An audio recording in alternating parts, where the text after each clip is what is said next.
Alright, this is study 22 of Galatians. Today we're going to be looking at verse 19 to 23, and before we do, we'll answer the questions from verse 16 to 18. There was two questions, and honestly, the answer to both questions is by the Spirit, but I'll do a little bit more detail. Question 1, by the Spirit.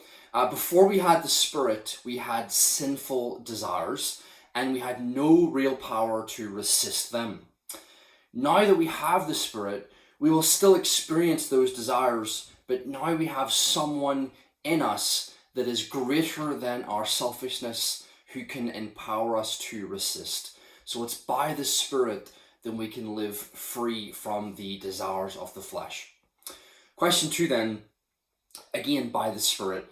Before we had the Spirit, we needed an outward law to help us understand God's commands. Now that we have the Spirit, we do not need an outward law. We're called to live above it, remember?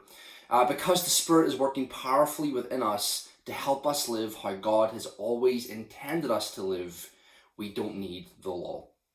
You see, I'm going to get a little bit preachy in this study, but we cannot live the Christian life.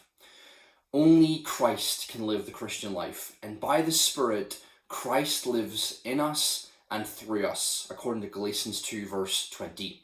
Let me just break it down in a few points. God the Father promised the Spirit. In chapter 3 verse 14 we see that. Number 2, we received the Spirit by faith, according to chapter 3 verse 2 and 3:14. So number 3, it's by the Spirit that we begun the Christian life. 3 verse 3, 4 verse 6 and 4 verse 29. And here's the important part now. It's by the Spirit that we continue the Christian life. 3 verse 5, 5 verse 5, and now here in chapter 5 verse 16 to 26. It is so important that we do not miss this. As evangelicals, we are very clear that someone can only be declared righteous by grace, by faith, in the finished work of Christ and by the Spirit, and not by works. We got that. We understand that principle. However, we are very confused about how we go on living the Christian life after we become believers. The huge point that Paul is making here is this: just as we are declared righteous by faith and the Spirit, chapter 3 verse 3, so we continue to grow and live out this life of righteousness exactly the same way, by faith and by the Spirit. I'm convinced that so many of us are trying to live the Christian life in our own strength, motivated by guilt or by shame or putting up appearances. But this can only ever end in defeat and discouragement, because we cannot do it. Your flesh, your sinful desires are too strong for you. That's what he's saying here when he's saying that the flesh lusts against the Spirit.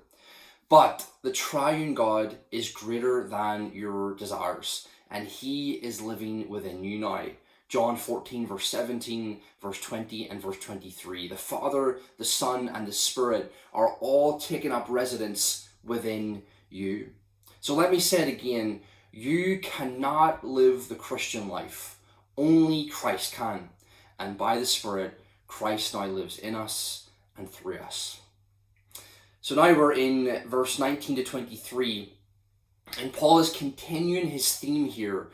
He wants us to show he wants to show us how bad an idea it is to try and live out the Christian life in our own strength. So there's two questions. Question 1, what does the flesh produce in us? Verse 19 to 21. And question 2, what does the Spirit produce in us? Verse 22 to 23. God bless.